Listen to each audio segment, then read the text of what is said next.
तो अब आप देखोगे हीटरोट्रॉपिक न्यूट्रिशन। तो जैसे आप यहाँ पे देख रहे हो हीटरोट्रॉपिक न्यूट्रिशन, मैंने पहले ही बता दिया आपको कि ये एक ऐसा मोड है न्यूट्रिशन का जिसमें ऑर्गेनिज्म अपना खाना खुद तैयार नहीं करेगा, उसको अपनी एनर्जी लेने के लिए किसी ना किसी के ऊपर डिपेंड रहना पड़ेगा, तो डायरेक्टली और इनडायरेक्टली। तो वो किस पे डिपेंड रहेंगे? ऑटोट्रॉप्स पे। और ऑटोट्रॉप कौन है? Green plants. Okay, so it is a mode of nutrition which organism do not manufacture their own food, they depend directly or indirectly on the green plants. Okay, तो अब हम बात करते हैं types of heterotropic nutrition. So heterotropic nutrition has 3 types. तो कौन कौन सी 3 types हैं इसके पास? दैट इज फर्स्ट, देख सकते हो आप यहाँ पे लिखा है होलोजोइक न्यूट्रिशन। सेकंड बात करें दैट इज पैरासिटिक न्यूट्रिशन। और थर्ड बात करें अगर हम, तो वो है दैट इज़ सैप्रोफिटिक न्यूट्रिशन। तो क्या है इन तीनों में अंतर, वो आपको देखना है सिंपल। तो सबसे पहले हम बात करते हैं कि हमारे पास होलोजोइक न्यूट्रिशन क्या होती है। तो न्यूट्रिशन पता है, एनर्जी।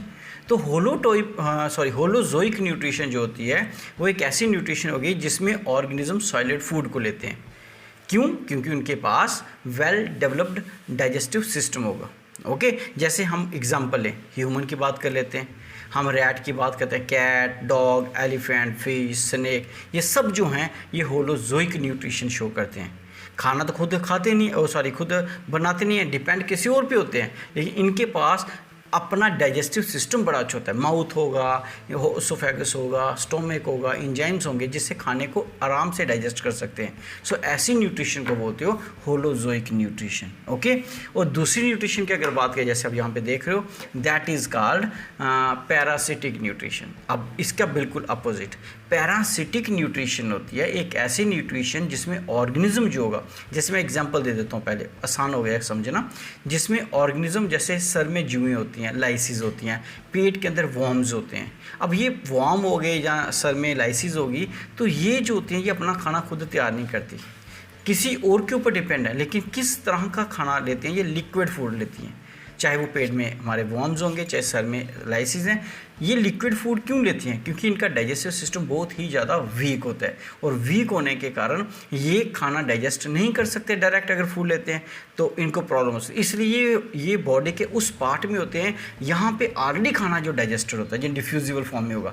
कभी आपने नहीं सुना होगा कि हमारा जो वॉर्म्स होते हैं वो हमारे माउथ में है या हमारे स्टोमक में, नहीं, वो आपके इंटेस्टाइन के अंदर होते हैं। और इंटेस्टाइन होने का मतलब कि वहाँ पे खाना डाइजेस्ट हो चुका है डिफ्यूजिव फॉर्म में, और उसी को वो डाइजेस्ट करेंगे। Isn't it? It means parasite जो होते हैं या पैरासिटिक न्यूट्रिशन, जिसमें लिक्विड फॉर्म में पहले से डाइजेस्टेड जो फॉर्म होती है फूड की, उसी को वो डाइजेस्ट करेंगे। और ऐसे ऑर्गेनिज्म को बोलते हो पैरासाइट, और जिसके ऊपर ये डिपेंड होते हैं उसको बोलते हो होस्ट। थर्ड टाइप अगर हम यहाँ पे देखें तो आप देख रहे हो सैप्रोफिटिक।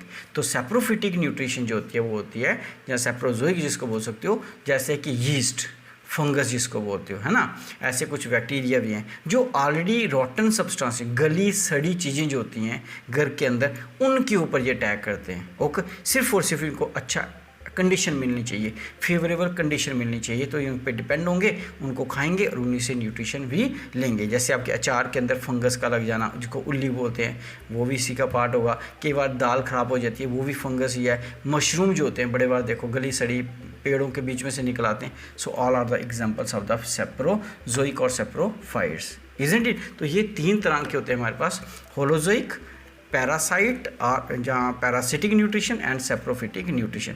अब होलोजोइक को अगर हम देखें तो होलोजोइक की भी आगे टाइप्स आती हैं। जैसे कि मैं यहाँ पे अगर लिख दूँ शॉर्टकट में, ये आपने ध्यान आपको पता होगा, तो होलोजोइक के अंदर जैसे यहाँ पे देखो ऊपर, तो यहाँ पे हमारे पास आता है सबसे पहले हार्बीवोर्स। तो पता है हार्बीवोर्स क्या होंगे?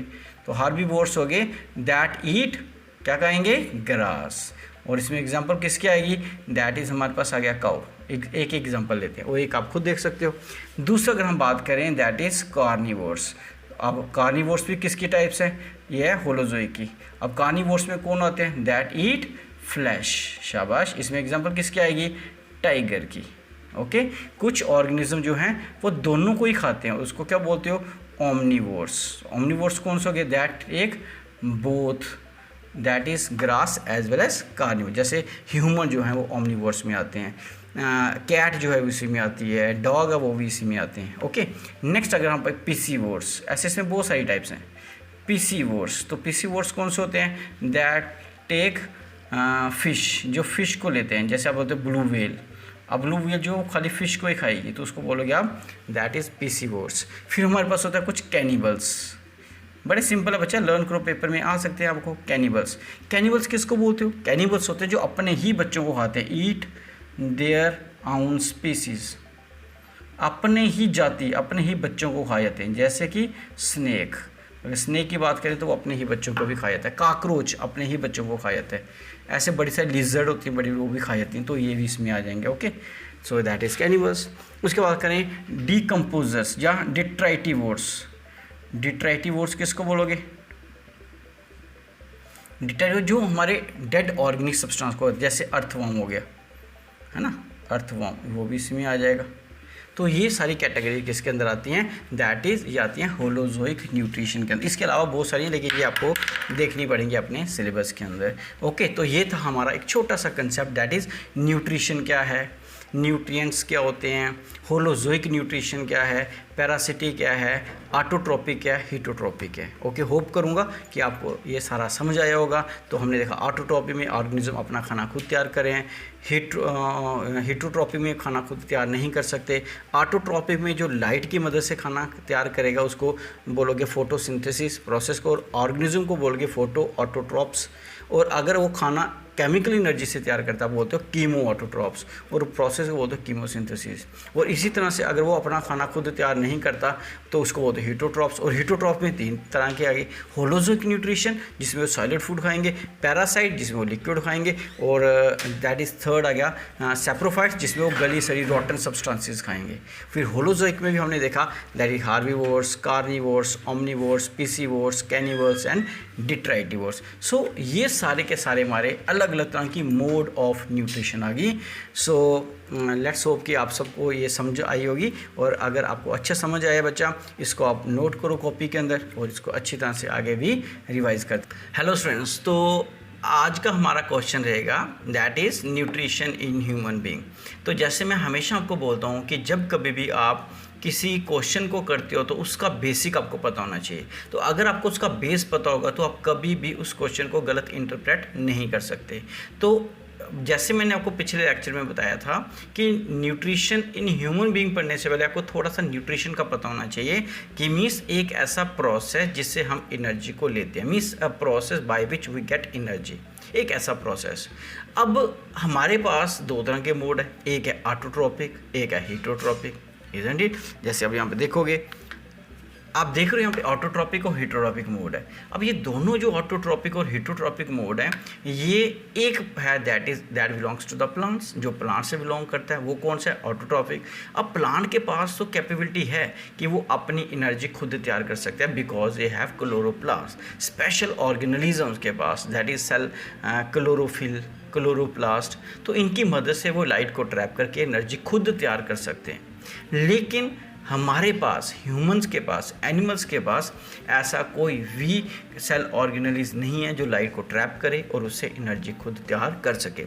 इसलिए ह्यूमन को अपनी एनर्जी खुद तैयार नहीं कर सकता, इसलिए उसको प्लांट पे डिपेंड रहना पड़ता है, प्लांट के प्रोडक्ट के ऊपर डिपेंड रहना पड़ता है अपनी एनर्जी के लिए, आइदर डायरेक्टली और इनडायरेक्टली। अगर हम बात करें कि हम अगर एनर्जी लेते हैं तो फिर कैसे लेते हैं, क्या मोड है, किस तरह से लेंगे, तो अगर हम बात करें न्यूट्रिशन इन ह्यूमन बीइंग की, it is directly associated with the digestive system. आप कहोगे सर ये क्या है? So there is a correlation between digestive system and the nutrition in human being. क्योंकि मैंने बोला कि एनर्जी जो है वो हमें मिलेगी फ्रूट से, वेजिटेबल से, है ना, जो भी आप वीट, राइस, जो भी आप प्रोडक्ट खाते हो उनसे आपको एनर्जी मिलेगी, उनके अंदर एनर्जी है। लेकिन कोई ऐसी मशीन भी तो होनी चाहिए जो उसमें से एनर्जी निकाल के आपके सेल तक पहुँचाए, और वही मशीन का नाम है दैट इज़ डाइजेस्टिव सिस्टम। तो अब बात करते हैं हम डाइजेस्टिव सिस्टम की। So what is digestive system? तो सबसे पहले हम बात करेंगे कि डाइजेस्टिव सिस्टम है क्या। साथ साथ में यहाँ पे आपके क्लिप भी लगाता रहूँगा ताकि बीच बीच में आपको उन पिक्चर्स को देख के भी थोड़ा विजुअलाइजेशन हो और उनको देख के आपको पता चले कि ये जो ऑर्गन्स हैं कैसे हैं। ओके, तो साइड साइड पर आपको बीच बीच में आपको डायग्राम से मिलती रहेंगी। तो सबसे पहले हम बात करेंगे डाइजेस्टिव सिस्टम है क्या। तो यहाँ पे अगर हम बात करें डाइजेस्टिव सिस्टम की, so what do you mean by digestive system, तो बड़े आराम से समझना इसको। सो डाइजेस्टिव सिस्टम नाम से पता चलता है एक ऐसा सिस्टम सिस्टम क्या है वो भी देखेंगे। एक ऐसा system that is directly concern with the process of digestion, मतलब एक ऐसा प्रोसेस और एक ऐसा सिस्टम जो आपकी बॉडी के अंदर डाइजेशन करवाएगा। So a system which is concern with the process of digestion. अब डाइजेशन और डाइजेस्टिव सिस्टम दो वर्ड आ गए। डाइजेशन का मतलब होता है कि आपकी बॉडी के अंदर जो भी खाना जाएगा उसके अंदर कुछ क्रिया होएगी, कुछ प्रोसेसेस होंगे जिसके कारण जो खाना यहाँ पे था, ये मान लो डाइजेस्टिव सिस्टम था और इस डाइजेस्टिव सिस्टम के अंदर ये खाना चला गया, ओके। और ये खाना जो था, चाहे ये चपाती है, चाहे ये ब्रेड है, चाहे टोस्ट है, कुछ भी हो सकता है। तो जब आपने इसको अपने डाइजेस्टिव सिस्टम में डाल दिया, ओके, माउथ में अंदर डाइजेस्टिव सिस्टम में चला गया, आगे बताऊंगा डाइजेस्टिव सिस्टम क्या।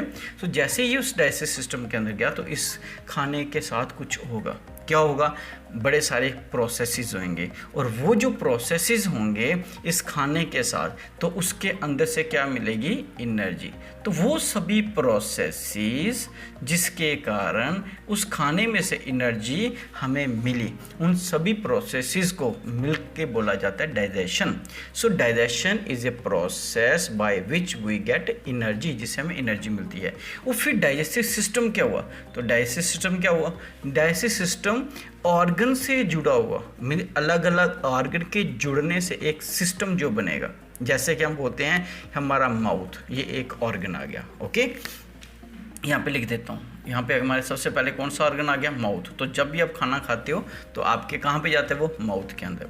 फिर जब माउथ के पास चला जाएगा उसके बाद क्या होगा, उसके बाद सेकंड हमारे पास कहाँ चला जाएगा, फेरिंग्स में जाएगा। तो ये भी एक ऑर्गन आ गया, ओके।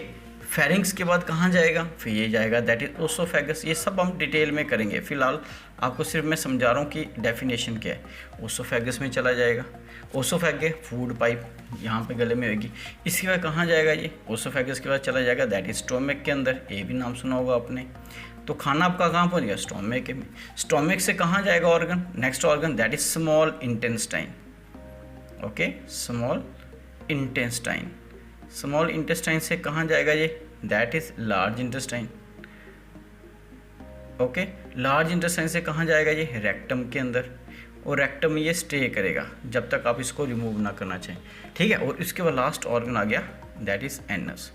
तो बच्चा ये चीज़ समझो, ये पूरा का पूरा जो आपको स्ट्रक्चर दिख रहा है कहाँ से लेके, दैट इज माउथ से लेके एनस तक। तो ये क्या होता है, ये एक पाइप होती है और इसी पाइप को नाम दिया गया है, जैसे आप साइड पे देख सकते हो, दिख रही है ना, ये पूरी पाइप जो आपको दिख रही है साइड पे, ये माउथ से स्टार्ट हो रही है और एनस तक जा रही है। इसी पाइप को आप बोलते हो दैट इज एलिमेंट्री कैनाल। क्या बोलोगे इसको, एलिमेंट्री कैनाल। ये आपके क्वेश्चन साथ साथ क्वेश्चन बने हैं, कोई पूछ सकता है व्हाट इज एलिमेंट्री कैनाल, तो आप बोल सकते हो alimentary canal is a canal that start from mouth and and with anus, जो स्टार्ट होती है माउथ से और एंड होती है एनस से, ओके। तो यहाँ साइड पे आप देख सकते हो डाइजेस्टिव सिस्टम। तो ये पूरा का पूरा जो सिस्टम है, तो हमेशा कोई भी सिस्टम होगा तो वो ऑर्गन के जुड़ने से बनता है। इट मीन्स हमारे न्यूट्रिशन के लिए, हमें एनर्जी देने के लिए दो तरह की चीज़ें होंगी, एक होगा एलिमेंट्री कैनाल और साथ ही साथ क्या होगा, एसोसिएटेड ग्लैंड्स। क्या होंगे, एसोसिएटेड ग्लैंड्स। और ग्लैंड्स क्या होते हैं, अब ये भी पता होना चाहिए। तो ग्लैंड्स होते हैं कोई भी बच्चा सेल, कोई भी ऑर्गन, कोई भी टिश्यू जिसके अंदर सिक्रीशंस है और वो स्क्रीट करेगा। क्या करेगा, स्क्रीट होता है, उसके अंदर से कुछ स्क्रीशंस होंगी। क्या स्क्रीशन होंगी, केमिकल्स की। वो एंजाइम्स भी हो सकते हैं, वो हार्मोन भी हो सकते हैं, और किस में मदद करेंगे, वो डाइजेशन में। इन सब के अंदर जाके वो मदद करेंगे किसकी, डाइजेशन के लिए, मीन्स खाने को पचाने में मदद करेंगे। इट मीन्स आपका एलिमेंट्री कैनाल, और अगर हम इन ग्लैंड्स को जोड़ दें, है ना, तो इससे क्या बन जाएगा आपका, दैट इज डाइजेस्टिव सिस्टम। तो ये सिस्टम जो है यही है रिस्पॉन्सिबल हमारी बॉडी के अंदर एनर्जी प्रोवाइड करने के लिए, okay. So the system which is concern with the process of digestion is called as digestive system. Okay, now we will discuss in detail the digestive system, various organs that are associated with the digestive system, that constitute the digestive system. The first part is mouth, जैसे आप यहाँ पे देख रहे हो। तो mouth जो है वो पहला पार्ट आ गया किसका, and that is digestive system का। और आपको पता ही है खाना जैसे हम खाते हैं तो माउथ में ही डालते हैं। अब कितने इंपॉर्टेंट आपको पता चलेगा। तो सबसे पहले the mouth is bounded by 2 lips, one is upper and the second is the lower lip and there is a slit in between. तो सेंटर में कट होता है, स्लिट है, और ऊपर अपर लिप और नीचे लोअर लिप। और जैसे माउथ इस अपर और लोअर लिप से हम अंदर जाएंगे तो अंदर क्या दिखेगा हमें, बक्कल कैविटी। तो आप अपनी जीभ को, टंग को पूरा अंदर घुमाएंगे तो जो पोर्शन है यहाँ आपके टंग जाती है, that is called buccal cavity. तो देख रही है the roof is formed of hard palate. अब अपनी टंग को कुछ नहीं करना, आपको प्रैक्टिकली देखना है। अपनी टंग को, जो भी बच्चे इसको देख रहे हैं, उसको ऊपर वाली साइड लगाएंगे, रूफ वाली साइड। तो आपको ऊपर हड्डियाँ दिखेंगी, आपको रूफ वाली साइड थोड़ा हार्ड दिखेगा and that is called hard palate. तो यहाँ पे भी आपको डायग्राम में दिख रहा है। और वैसे ही आप अपनी टंग को नीचे वाली, बिल्कुल अपोजिट टंग के नीचे वाला जो साइड है उस साइड लगाओगे, हाथ भी लगा के देख सकते हो, and that portion is called as the soft palate. तो 2 पोर्शन हो गए, एक ऊपर एक नीचे। ऊपर वाला हार्ड है, वहाँ पे बोन्स हैं, इसलिए हार्ड पैलेट बोला। नीचे वाली साइड कोई बोन नहीं है, उसको आप सॉफ्ट पैलेट बोलोगे। ये तो हो गया ऊपर नीचे, रूफ एंड फ्लोर। अब हम साइड पे बात करेंगे। दोनों साइड वॉल्स हैं, उस पर अगर आप लगा के देखो, उनको आप बोलते हो चिक्स। तो यहाँ पे डायग्राम में दिख रहा है आपको। So these are called the cheeks. तो ये दोनों जो साइड आपको दिख रहे हैं, ये दोनों क्या हैं, चिक्स हैं इसकी। तो आप टंग से बिल्कुल ऑब्जर्व कर सकते हो इसको, ओके। और इस पूरे रूफ, फ्लोर और दोनों साइड के सेंटर में अगर देखोगे, आपको क्या दिखेगा, हमारी बॉडी का सबसे बोल सकते हो स्ट्रॉन्ग मसल, और वो है दैट इज़ टंग। तो टंग जो है सबसे स्ट्रॉन्ग मसल में माना जाता है इसको, ओके। और ये बहुत ही ज़्यादा इंपॉर्टेंट है। क्या इंपॉर्टेंस है इसकी, वो हम करेंगे डाइजेशन के अंदर। ये रही बात हमारी बक्कल कैविटी की। अब बक्कल कैविटी में अगर हम देखें, लिप्स के अंदर और बक्कल कैविटी के बाहर, दोनों के बीच में हमारा सबसे इंपॉर्टेंट चीज़ है दैट इज़ टीथ, है ना। अब हमारे पास टीथ अगर बात करें तो वो भी आपको यहाँ पे दिख रहे हैं। तो ये जो टीथ आपको दिख रहे हैं, ये हमारी बॉडी में, ह्यूमन के अंदर 4 तरह के होते हैं, okay. So it is of 4 types. So 4 types के कौन से होंगे, तो सबसे फ्रंट में, फिर से आप टंग के साथ यहाँ फिंगर से टच करके देख सकते हो, क्योंकि प्रैक्टिकली जो चीज़ करोगे बच्चों, आपको सालों साल नहीं भूलेगी। अगर आप खाली बुक से पढ़ोगे तो आपको भूल जाएगा। तो अपनी फिंगर को अगर सबसे फ्रंट वाले जो टीथ हैं उनको लगा के देखो, तो उसको आप बोलते हो दैट इज़ कॉल्ड, क्या बोलोगे इसको, इंसीजर। इंसीजर किसको बोलते हैं, दैट इज सीजर बोलते हैं कैंची को। तो ये भी कैंची का काम करेंगे। तो ये सबसे तेज दांत होते हैं, तो ये काटने का काम करते हैं, तो इसलिए इनको बोलते हैं इंसीजर, ओके। तो ये कितने होते हैं, 2 पेयर ईच, मीन्स ऊपर वाली साइड भी 2 पेयर और नीचे वाली साइड भी 2 पेयर। अब बात करते हैं इसके दोनों साइड पे अगर हम बात करें, ठीक है। तो दोनों साइड पे अगर हम बात करेंगे इन केनाइन्स, सॉरी इंसीजर के, तो हमें दांत दिखेंगे जैसे लायन और टाइगर के दांत होते हैं, वो बड़े पॉइंटेड होते हैं, जिससे वो मांस को खाते हैं, ठीक है। किसी भी चीज़ को खा या फिर मारते हैं, उसी को बोलते हो दैट इज़ केनाइन्स। सो केनाइन्स क्या होते हैं, वो दांत होते हैं जो किस में काम आएंगे, टीयरिंग के लिए, मीन्स किसी को फाड़ने के लिए, किसी को काटने के लिए काम आएंगे। और जो हमारे पहले देखे incisor, that helps in cutting. तो किसी को काटना होगा तो केनाइन से, सॉरी इंसीजर से, और अगर किसी को हमने टीयरिंग का काम करना है, फाड़ने का काम करना है, तो हमें काम करने पड़ेंगे दैट इज़ केनाइन से। अब इनके आगे जाओगे तो होगा pre molar, okay. Pre molar और मोलर ये दोनों ही विड्थ वाइज बड़े होते हैं, और इनका काम होता है ग्राइंडिंग का। ग्राइंडिंग मीन्स जो भी आप खाना खाओगे तो उसको साइड पे लेके जाते हो, ताकि वो, जैसे आपने देखा होगा घर में आटा गूंथते हैं, तो जब आटा गूंथते हैं पहले उसके गोल गोल पेड़े बनाते हैं ना, तो वो काम कौन करता है, वो काम करता है दैट इज़ केनाइन। और उसको पेड़े बनाने के बाद छोटे से, फिर उसको आगे भेज देते हैं हम कहाँ पे, प्री मोलर मोलर के पास। और वो क्या करते हैं, उनको जैसे आप देखा फीमेल उसके पास हाथ में करते हैं, उसको पतला पतला कर देती हैं। वो जो पतले वाला काम होता है वो कौन करता है, वो प्री मोलर एंड मोलर। ऐसा क्यों होता है, फिर ये सस्पेंस रहेगा, क्योंकि इसका आंसर मैं आपको दूंगा डाइजेशन के अंदर। तो कहने का मतलब, हमारे पास जो दांत हैं उनका काम क्या है, जैसे मुंह में खाना डालोगे, एक काटने का काम करेगा, वो कौन करेगा, incisor helps in cutting the food. फिर उसको रोल करना है, that canines helps in roll and tearing the food. Then grinding, और ग्राइंडिंग में कौन मदद करेगा, मोलर एंड प्री मोलर। तो ये रहा आपका बक्कल कैविटी का पूरा एक्सप्लेनेशन। अब मैं आपको थोड़ा सा फॉर्मूला बताऊंगा, दैट इज़ का डेंटल फार्मूला। तो अब आप फिर से मेरे पास आ जाएं, तो ये रहा हमारा बोर्ड, हम इस बोर्ड पे करेंगे अब। तो डेंटल फार्मूला ज़्यादा रखना बच्चा, बड़ी बार ये क्वेश्चन आता है डेंटल फार्मूला। सो कोई पूछे डेंटल फार्मूला क्या है, तो आपने कहना है डेंटल फार्मूला 2 1 2 3 अपॉन 2 1 2 3। ओके, अब ये क्या है 2 1 2 3, इसको समझते हैं हम। तो मैंने बोला कि हमारे पास दांत 4 तरह के, ठीक है। एक कौन सा है, दैट इज इंसीजर, ओके। दूसरा कौन सा है, केनाइन। तीसरा कौन सा है, प्री मोलर। और चौथा कौन सा है, मोलर। तो ये 4 तरह के दांत हैं हमारे पास, ओके। तो अगर ये 4 तरह के दांत हैं हमारे पास तो पेयर्स में है।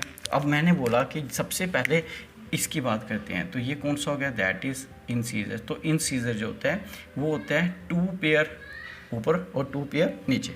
तो अगर 2 पेयर हैं तो एक पेयर में 2 होते हैं, तो 2 में कितने हो गए, 4।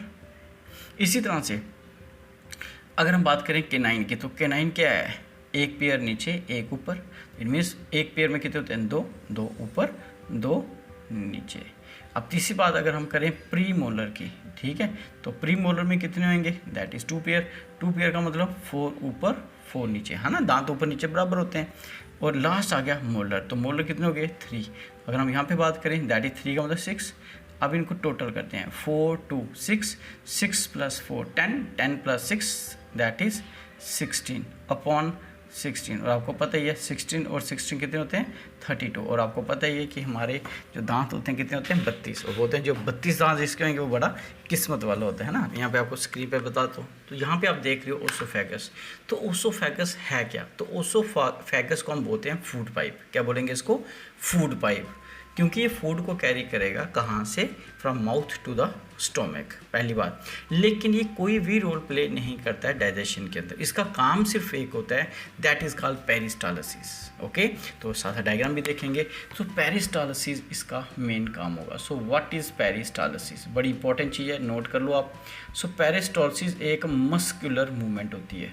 क्या ये एक मस्कुलर मूवमेंट, तो मस्कुलर मूवमेंट मतलब एक मसल है जो मूवमेंट करता है।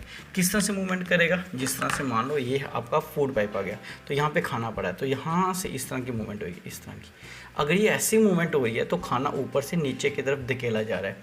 Means peristalsis is a muscular movement that propel food from mouth to the stomach. यानी कि मान लो कि ये आपके पास आ गया एक ओसोफेगस और ये नीचे आ गया स्टोमक, तो ये स्टोमक है, या साइड पे भी देखेंगे। तो अगर यहाँ से हम बात करें, खाना यहाँ पे पड़ा हुआ है, ये खाना पड़ा हुआ है, तो ये यहाँ से मूवमेंट स्टार्ट होगी और नीचे की तरफ जाएगी। और जब ये नीचे की तरफ जाएगी तो खाना कहाँ जाएगा, सारा का सारा स्टोमक में। So it propel food into the stomach, इसलिए इसको बोलते हो पेरिस्टालसिस। और आपने बड़ी बार सुना होगा, कई बार खाना खाते हैं बच्चे और उंगली डाल देते हैं मुंह के अंदर, है ना, फिंगर जैसे मुंह में डालेंगे, that they vomit it out, तब आप उसको क्या कहते हैं, बाहर निकाल देते हो। तो जब आप वॉमिटिंग करते हो तो वॉमिटिंग को हिंदी में क्या बोलते हैं, उल्टी। क्यों उल्टी बोलते हैं, क्योंकि हुआ क्या, वही खाना जो आपके यहाँ पे पड़ा था वो बाहर आना शुरू हो गया। तो जब वो बाहर आया तो वो बाहर आने के प्रोसेस को बोलते हैं उल्टी। और उल्टी वर्ड कहाँ से आया, वो आया इसी वर्ड से। मीन्स पेरिस्टालसिस का मीनिंग था खाने को ऊपर से नीचे डालना, और रिवर्स पेरिस्टालसिस में क्या हुआ, खाना नीचे से ऊपर की तरफ आया। तो ऊपर आने को यहाँ पे बोलेंगे रिवर्स। क्या बोलोगे, रिवर्स। तो इसलिए इसका नाम पड़ गया रिवर्स पेरिस्टालसिस, और हिंदी में इसको बोलोगे उल्टी। तो उल्टी वर्ड यहीं से आया है। बच्चा आगे कितनी इंपॉर्टेंट चीज़ है।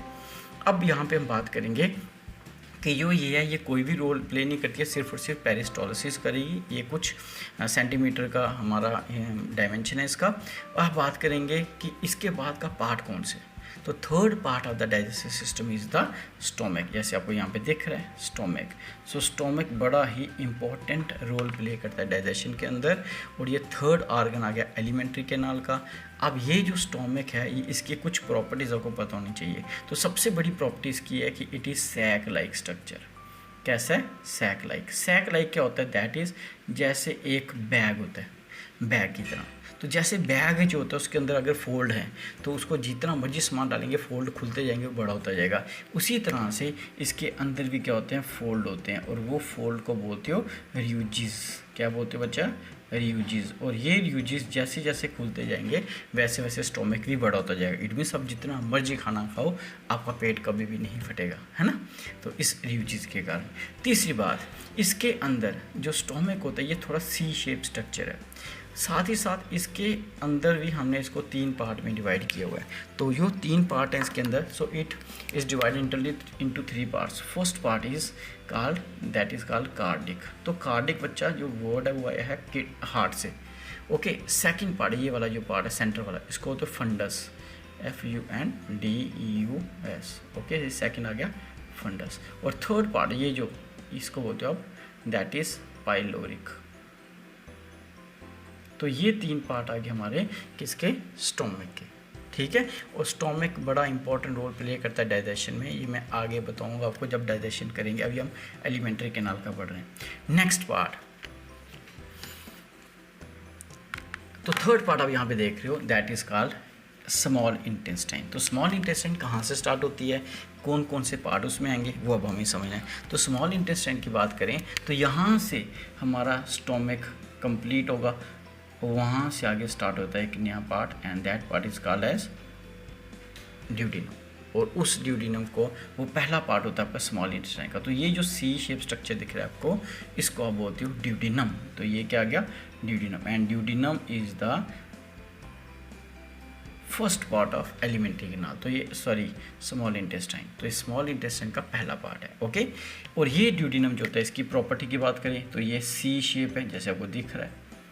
साथ ही साथ अगर हम देखें, ये अटैच होता है, किसके साथ अटैच होगा, मैं थोड़ा डिफरेंट कलर से बताता हूँ। यही अटैच होता है यहाँ पे एक ग्लैंड के साथ, और उस ग्लैंड का नाम है दैट इज़ पेनक्रियास। तो ये पेनक्रियास के साथ अटैच होगा, ठीक है। नेक्स्ट, और ये जो होता है, ये टोटल इसकी डायमेंशन की बात करें तो ये होता है टोटल 25 सेंटीमीटर। ये 25 सेंटीमीटर होगा। तो ये कुछ प्रॉपर्टीज़ हैं ड्यूडिनम की। ओके, ये भी रोल प्ले करेगा डाइजेशन में। अगर हम बात करें ड्यूडिनम के आगे, तो ड्यूडिनम के आगे जो पार्ट है वो हमारे पास आ गया कॉइल्ड स्ट्रक्चर होता है, हाईली कॉइल्ड स्ट्रक्चर होता है इस तरह से। वो देख रहे हो आप, साथ साथ में ये थोड़ा सा डायग्राम बना रहा हूँ ताकि आपको थोड़ा बनाने में भी प्रॉब्लम हो। बाद में आपको इनकी डायग्राम्स भी बताऊँगा कैसे बनाते हैं। ये इस तरह से कॉइल्ड स्ट्रक्चर होते हैं। तो ये कॉइल्ड स्ट्रक्चर जो है ये आ गया आपके पास सेकंड पार्ट इसका स्मॉल इंटेस्टाइन का। और यहाँ से लेके यहाँ तक जो था, इसको आप बोलते हो दैट इज जीजीनम। क्या बोलोगे, जीजीनम। सो ये जीजीनम आ गया second part of the small intestine. Okay, और ये भी जो होता है नियर अबाउट, ये पाइप लाइक स्ट्रक्चर है, और ये नियर अबाउट 90 सेंटीमीटर होगा अप्रॉक्सीमेटली। ओके, और इसके बाद थर्ड पोर्शन स्टार्ट होता है हमारा। मैं अलग अलग कलर से करूँ ताकि कन्फ्यूज़न हो आपको। वही स्ट्रक्चर है, this is called ileum. So ileum जो होता है ये होता है 180 सेंटीमीटर। और इस इलियम को अगर हम सेक्शन कटिंग करके देखें अंदर से, तो ये अंदर से ऐसे ऐसे होगा। तो इसको बोलते हो विलाई। क्या बोलते हो, विलाई। और ये विलाई होती है ताकि ज़्यादा से ज़्यादा एब्जॉर्प्शन हो सके हमारे फूड की जाएगा। तो ये जो तीनों दिख रही है आपको, ये आ गया आपके स्मॉल इंटेस्टाइन। अब हम बात करेंगे लार्ज इंटेस्टाइन की। तो लार्ज इंटेस्टाइन इसलिए बोलते हैं इसको क्योंकि इसका जो साइज़ होता है, इसका जो डायमेंशन होता है, ये वाला, ये बड़ा होता है, लार्ज साइज़ का होता है, मोटा होता है। और इसका जो डायमेंशन होता है ये स्मॉल होता है। So on the basis of dimension of the pipe, जो पाइप होती है इसी डायमेंशन के बेस पे ही इसका नाम रखें। यहाँ तक क्लियर है। अब हम बात करेंगे कि ये जो लार्ज इंटेस्टाइन है, ये यहाँ से ऊपर की तरफ जा रही है। खाना यहाँ से जो होगा अनडाइजेस्टेड फूड ऊपर की तरफ जाएगा, तो ऊपर को बोलते हो असेंडिंग। तो ये हो गया ascending colon. Ascending colon, colon बोलते हैं लार्ज इंटेस्टाइन को। और यहाँ से खाना नीचे की तरफ आएगा, इसको बोलोगे डिसेंडिंग कॉलन। ओके, और यहाँ पे देखोगे खाना सीधा जा रहा है इधर से इधर, तो इसको बोलते हो डैडी। अब यहाँ पे जगह भी नहीं बची लिखने के लिए, तो चलो मैं नीचे लिख देता हूँ, ट्रांसवर्स कॉलन। दिख रहा है, शायद नीचे ना चला गया हो। तो ट्रांसवर्स कॉलन, तो ये तीन तरह के तीनों मिलेंगे, बनाएंगे हमारे लार्ज इंटेस्टाइन को। अब आपने जो खाना खाया था उसका वेस्ट मटेरियल होगा, मीन्स खाने के अंदर कुछ अनडाइजेस्टेड फूड भी होता है, वो जो होगा वो कहाँ पे रुकेगा, वो इस जगह रुकेगा। और इसका नाम है रेक्टम। क्या नाम है इसका, rectum. So rectum is the last part बोल सकते हो of the digestive system. Okay, जो अपने पास खाने को स्टोर करके रखेगा अनडाइजेस्टिव फूड को, और जब आप चाहोगे उसको रिमूव करोगे बॉडी से in the form of egestion. ठीक है, इजेशन के फॉर्म में उसको, फिकल मैटर की फॉर्म में उसको रिमूव करोगे। और लास्ट जो पार्ट है दैट इज़ पार्ट तो नहीं बोल सकते इसको, ओपनिंग बोल सकते हैं, इसको बोलते हैं anus. So anus is the opening of the alimentary canal, ठीक है, that helps in removal of the waste material from the body. So ये था आपका पूरा, और साथ साथ मैंने आपको यहाँ पे विजुलाइज भी करवा दिया और साथ साथ आपकी डायग्राम भी बन गई, दोनों काम हो गए।